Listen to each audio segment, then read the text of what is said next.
అసలు మామూలు క్రేజ్ లేదు. ఎందుకంటే మేము ఆల్రెడీ బాలీవుడ్లో మీరు డైరెక్ట్ చేసిన మూవీస్ చూసాము. అండ్ ఫ్యామిలీ మ్యాన్కి అయితే నేను చాలా చాలా పెద్ద ఫ్యాన్ని. అండ్ ఇప్పుడు మన టాలీవుడ్లో కూడా మీరు చాలా మూవీస్ ప్రొడ్యూస్ చేశారు. అండ్ ఈ మూవీలో మీరు ఈ స్టోరీ స్క్రిప్ట్ రాశారు.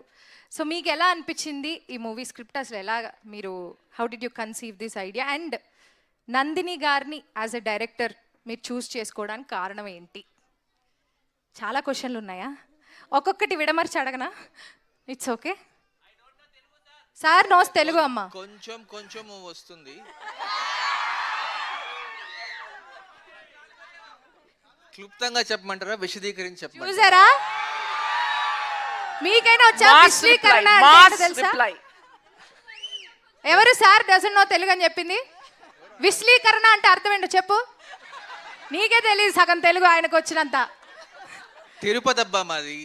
మరి అట్లుంటది మనతోని. మా తిరుపతి భాషలో మాట్లాడిచ్చాము, అందుకనే ఆ డైలాగ్ కూడా ఒక్కొక్కరిని కొడతాను చూడు, అది మా ఊరి భాష. So question is why Nandini? Nandini was an automatic choice because their friendship and they had a great relationship. She's a solid director and they're great friends. She's been maintain some discipline guys. అల్లాడిపోవద్దు, discipline maintain చేయండి చాలు. Question అడిగింది ఎవరైతే వాళ్ళు తెలుగు రాయడం వచ్చా? First చెప్పండి.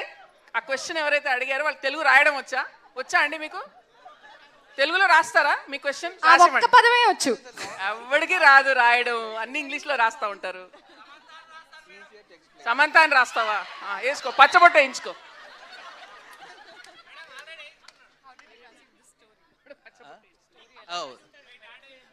మీరుండండి బాబు, ఆయన క్వశ్చన్ మర్చిపోతున్నారు.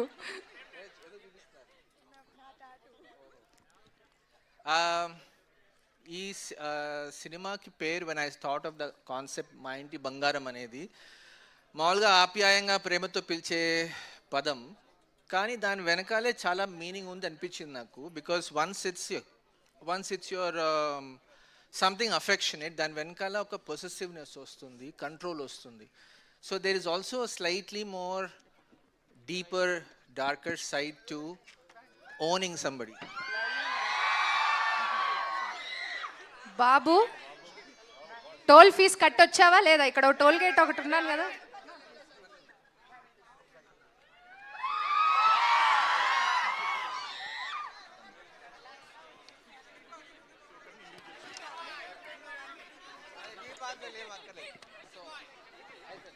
ఆన్సర్ పాస్ అండి, ఇంకంతే, ఇంతకంటే ఎక్కువ మాట్లాడలేను.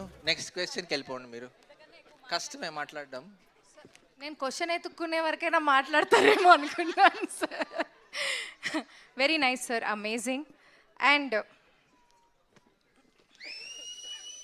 ఈ స్టేజ్ మీద చూస్తే మనకి 3/4 ప్రొడ్యూసర్సే ఉన్నారు.